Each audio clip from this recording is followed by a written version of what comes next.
Well, I find myself back in Albany, where I find myself often. The difference is today, instead of just being here to get on a bus or train, I'm actually going to see a little bit of Albany and talk about it a little bit. And I've been here before when I first started making those videos over 2 years ago, but that was with a worse camera and worse techniques. So I'm going to do a little bit longer of a video today. So right outside the station we have the interchange for Highway 99 East. People from the city are getting on the interchange. And this is kind of a complicated interchange, so keep that in mind. So right under the underpass we come to this residential neighborhood that very quickly becomes a commercial neighborhood. We have some houses, and I want to say Victorian, but probably not actually Victorian. Sometimes any house before 1920 I just want to call Victorian. Actually those look like bungalows, arts and crafts. The place with really good milkshakes, and then very quickly we will be transferring into a commercial district. And as we see, this is not just Albany, this is historic Albany. And going down this list, we have a number of things to see. We have a carousel, a museum, and information. I'll be checking some of those things out in just a few blocks. So I guess this is what we would call downtown. And maybe this isn't the best time for me to visit and see what's going on, because it's November, so there's not going to be like a lot of people strolling the sidewalks, eating ice cream when it's like 40 Fahrenheit, 5 Celsius out or whatever. Let's see what they have to say. So there's some other stuff I want to see, but before I do that, I want to see this before it closes. This is a Carnegie library. Not Albany's main library anymore, but we do have an original Carnegie library, I believe. So I'm going to go in there and see what that's like. So I'm in the library. I got permission to film. And apparently this library was built in 1914. 108 years later, it's still in use. It is a little bit cramped and laid out in a way different than a modern library, but still very beautiful architecture. Look at those beautiful high ceilings. So much natural light. So very nice. But Albany is also a lot bigger of a city than it was in 1914.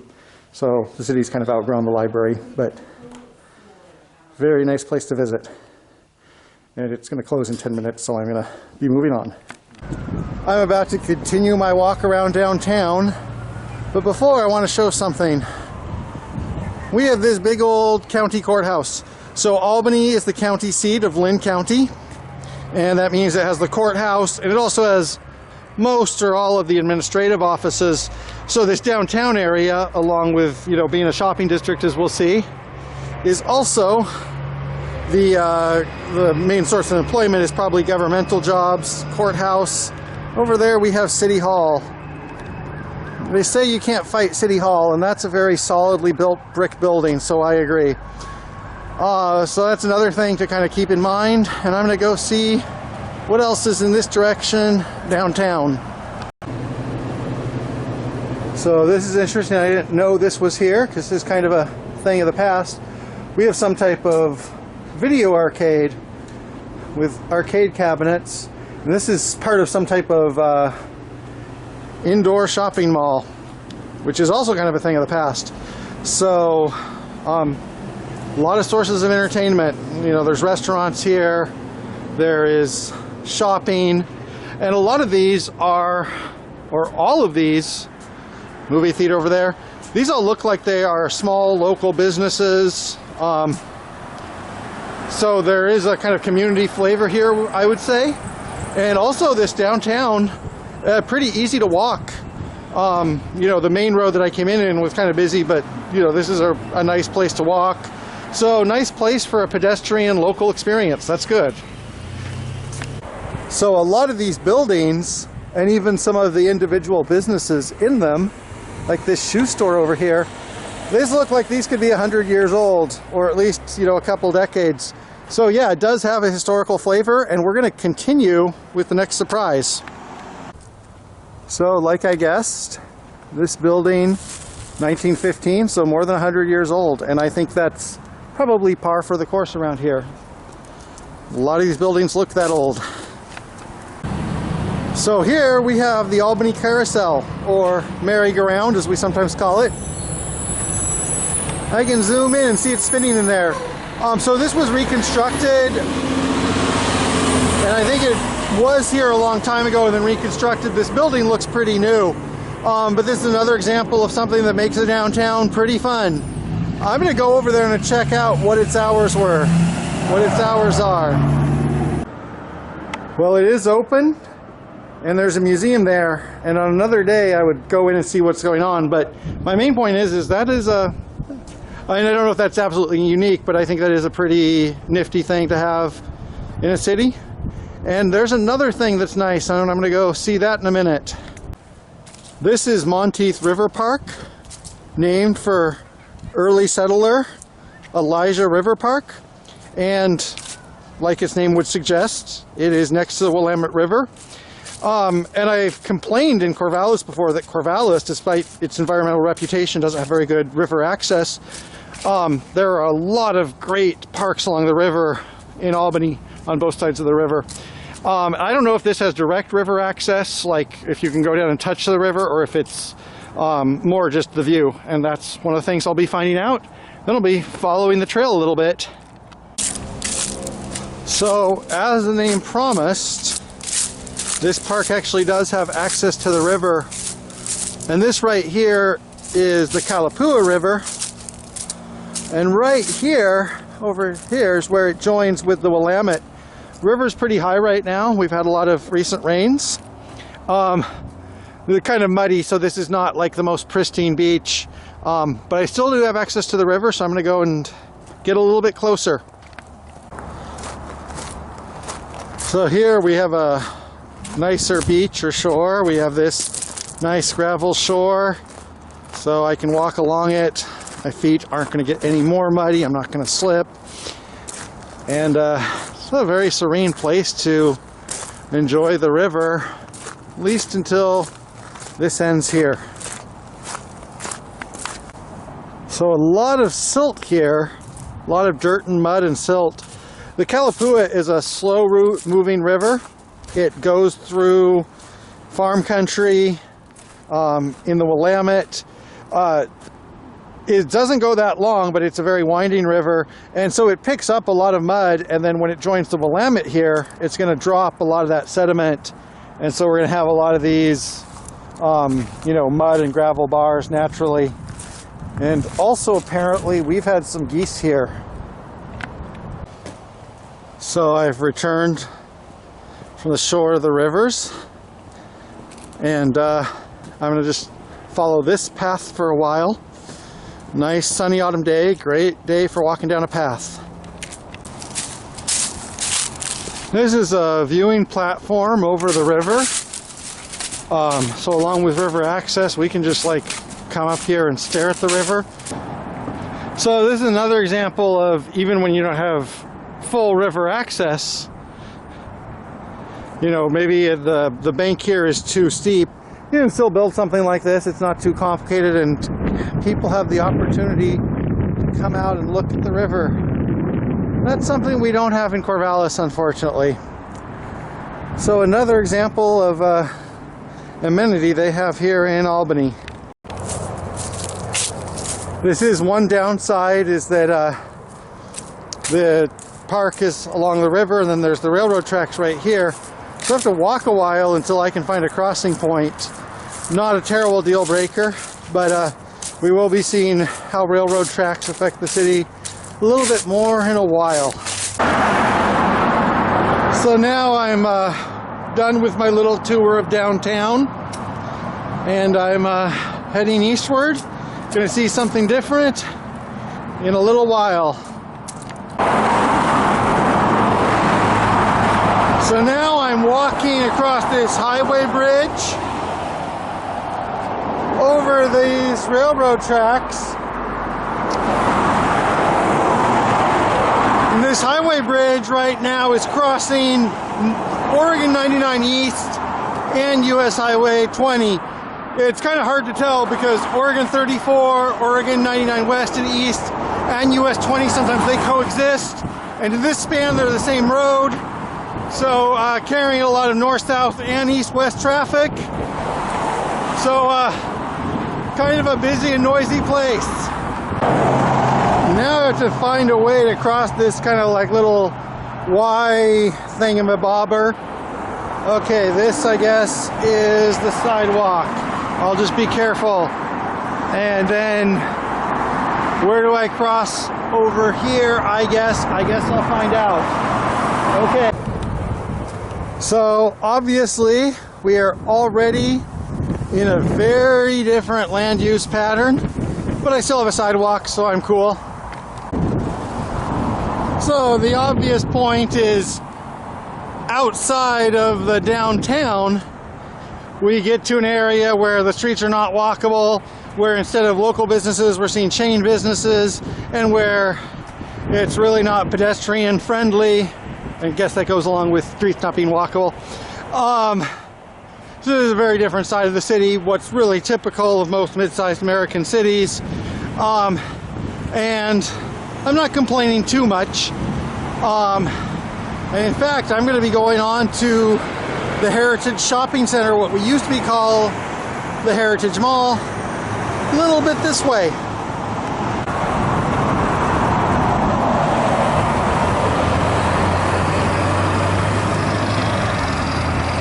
For obvious reasons, this type of development doesn't please some people. There's obvious points I don't have to make about oil dependence, habitat destruction, and just aesthetics, you know. I don't think this is anybody's idea of like a beautiful town, beautiful part of town. Sometimes, you know, even though I agree with a lot of those criticisms, they kind of rub me the wrong way because it's like, you know, there can be some classism. I'm too cool to shop at a big box store. And I don't really shop at big box stores. I shop at little box stores. I'm going to be doing that in a while. And also kind of, I grew up in the 90s. I have sometimes good memories of going to the mall Heritage Mall I'm about to go to. I was 12 years old. I played Teenage Mutant Ninja Turtles, the arcade game there, bought Legos. So, you know, I understand those criticisms. Sometimes I feel they're a bit unfair, but I do want to just show both parts of town. So I showed the downtown. Now I'm showing the low glow. And I'll be going to the mall in a minute. And on another day, I'm going to follow that trail. But for now, to the mall. Another point about this type of retail is that there's also small businesses here. And a lot of these are small businesses. They're not like fancy boutique businesses. They're just small niche services. They couldn't afford a boutique corner front store in a building from 1915 in downtown. So that also has to be kept in mind as to why this style of development, this style of retail exists. Okay, having said that, I don't really know where I am.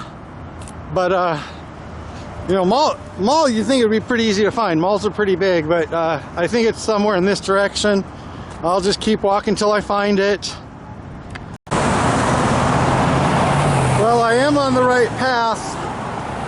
But yeah, this walk here was longer and more annoying than I thought it would be. Still going to the mall though. This is the Heritage Mall. Like a lot of malls, it's transferred to being more of a shopping center, you know, just a couple of big box retailers on the outside. I think it still has an inside though, and I'm gonna go through that entrance and find out what the inside looks like. So there's a trend on the internet of showing videos of abandoned, decrepit shopping malls. And this, not decrepit and not abandoned, some of the stores are, but yes, very far cry from what a happening place it would have been on a Friday afternoon when I was a kid. Still an arcade there, no Teenage Mutant Ninja Turtles.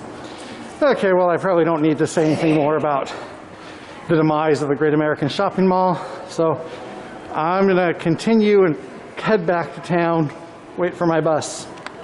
This is the other Albany Public Library, much larger. The architecture is a little bit less historical, to say the least.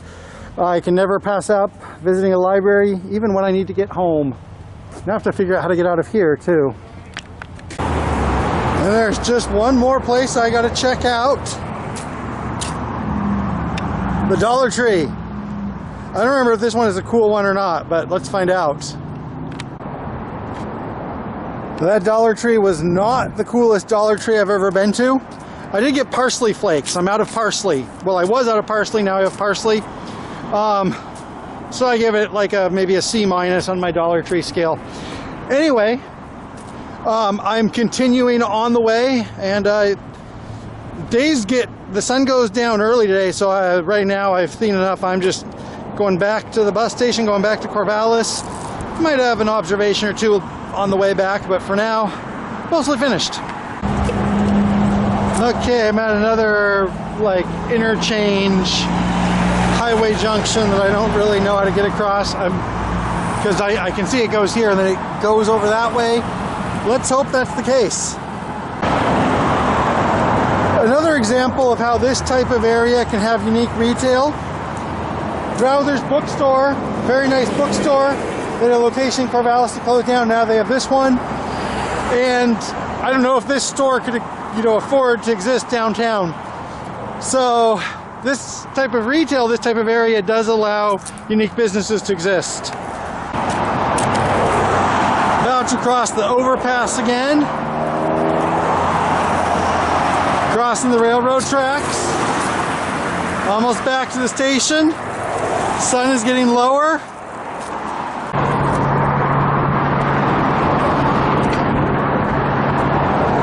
So the thing to mention about these railroad tracks, this is them going north towards Salem, towards Portland, Seattle. That's them going south towards Eugene, the Bay Area. And this overpass is, I looked on a map, and it's about 4,000 feet that way before there's another crossing over the railroad tracks. Albany's an industrial city by history and also in the present.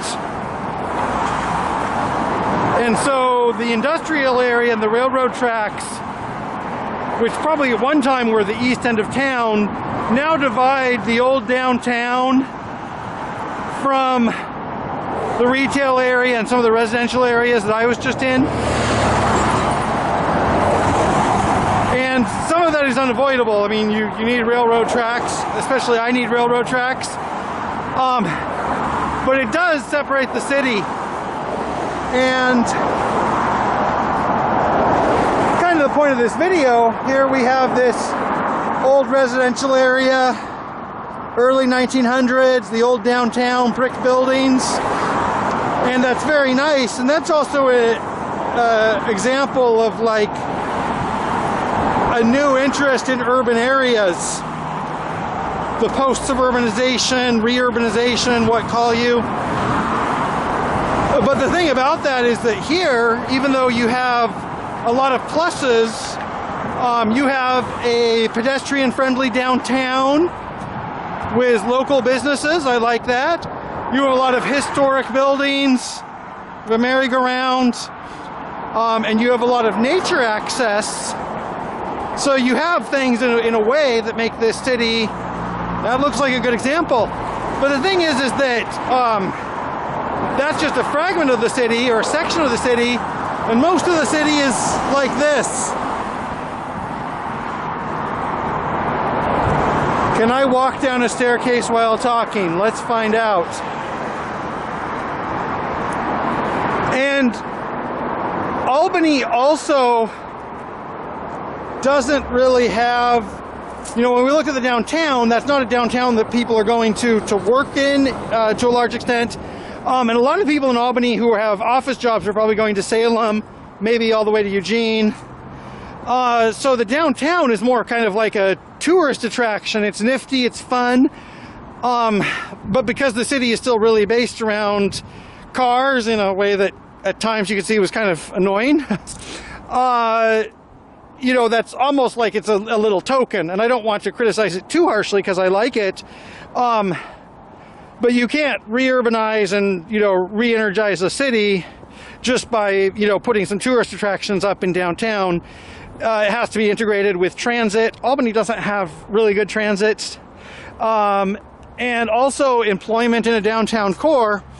Otherwise, it's just an amusement park in a way.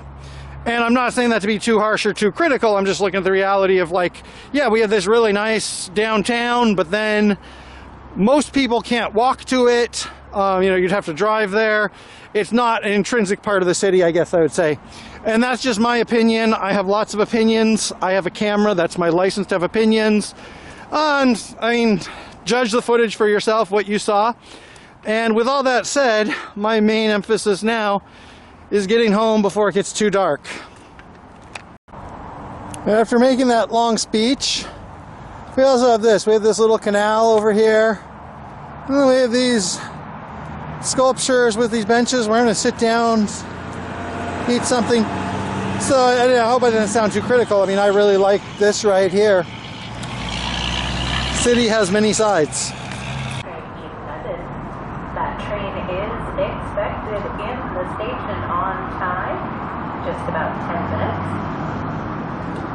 minutes. So the Coast Starlight is coming in. Are ticketed to board. That's a long distance train. So the long distance train comes here, and then also the Amtrak Cascades trains come through here. Right now, just 2 a day both ways, and then some buses.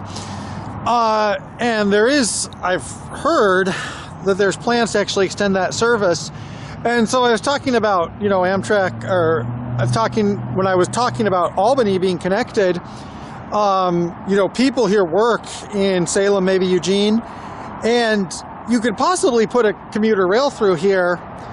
And that's why I said, you know, this station doesn't really have good access because it's blocked by this highway on one way and by all these freight yards on the other way. A train next to freight yards. Who would have? A train station next to freight yards. Who would have ever thought it? And a lot of that's just historically how the city developed. But this is not like a neighborhood train station. It's not really accessible. For tourists, I mean, I guess you could take a train here and then walk downtown that way. But it doesn't really mesh with its surroundings really well. And at a certain point, you know, if Albany started getting bigger, started, you know, sending more commuters to Salem and to Eugene, how constricted this station is kind of a bottleneck in that procedure. And some of that's unavoidable, but it is something to think about. That was just one last thought. And speaking of buses, still waiting for mine to come in, and look at that sun, it's going down. So I hope I've showed a lot of Albany, good and bad parts, and it was fun, but now I am really going home for real.